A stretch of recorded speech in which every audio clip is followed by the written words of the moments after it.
ready to leave Portsmouth, Virginia. The first thing on the agenda, if we pulled out from the dock, is to go over to the pump out station, and we pumped out our holding tank. Harvest Moon has a holding tank of about 45 gallons, and so we wanted to clear that out before we departed. It looks like we have all of our engine issues behind us.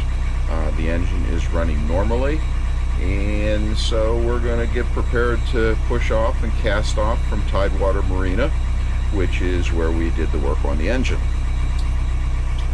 This is the process of us getting pulled loose from the dock, and we're about ready to get underway. It's looking like a dreary, overcast day. Forecast is calling for some rain. Not overly thrilled with that, but that's our plan. Okay. Yep, you got it.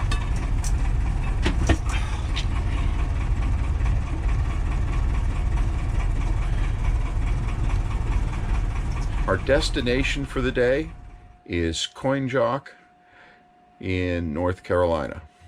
It's a 42-mile trip down the ICW. We will be going through 9 bridges and 1 set of locks, and that will take us most of the day. We will average about 5-6 knots in the process, and hopefully we will arrive there before dark. I don't want to get there after dark because it's a little bit difficult navigating the ICW in the dark. So that's our plan. The Intercoastal Waterway that we're going down, the section of it, is 42 miles long, like I had mentioned earlier. It's a beautiful trip down through there. Lots and lots of things to see. This is the view pulling out from Tidewater Marina, looking across Portsmouth, over across to the other side of the river. You can see Waterside over there. The ICW has a fair amount of traffic, although this particular day there was not much. And this is one of the trawlers that we were passing as we went through the Gilmerton Lift Bridge, and that was kind of a nice looking trawler. Julie has been with us on Harvest Moon for a couple of days. She was visiting friends in Portsmouth while we were there and having the engine worked on, but now we're back and making progress. About 1400 RPM. Tell us about yourself, Julie.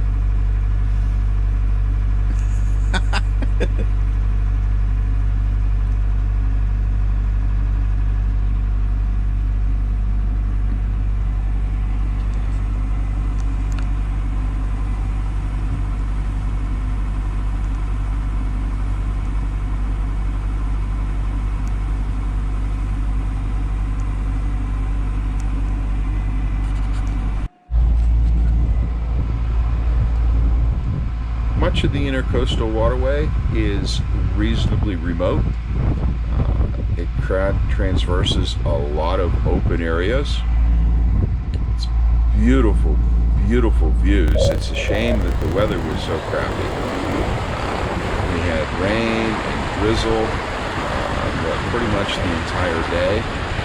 Temperatures were a little bit cool. This is, of course, in December, so it's a little bit chilly. But with a full enclosure, it wasn't too bad because we were able to zip everything up and stay out of the wind and stay dry.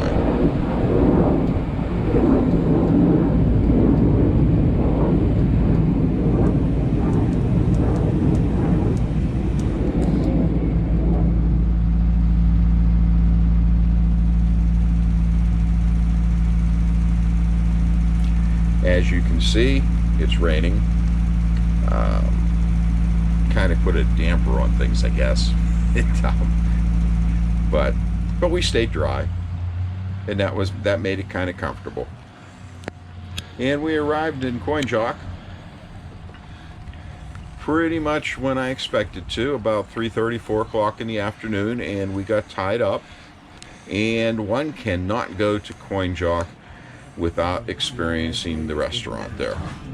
And Coinjock Marina and Restaurant is noted for its prime rib, and that's what I had to have. And it is wonderful, wonderful, tasty meal, great service. I'm sitting here, thinking about it now after the fact and thinking, gee, I wish I could go back and order another one because I'm hungry. The next leg of the trip is coming up soon. We'll be heading down the ICW and across the Albemarle Sound down into the Alligator River. So stay tuned for the next event in this mini-series. See you soon. Daybreak. And we made it all the way to the bottom of the Alligator River Canal.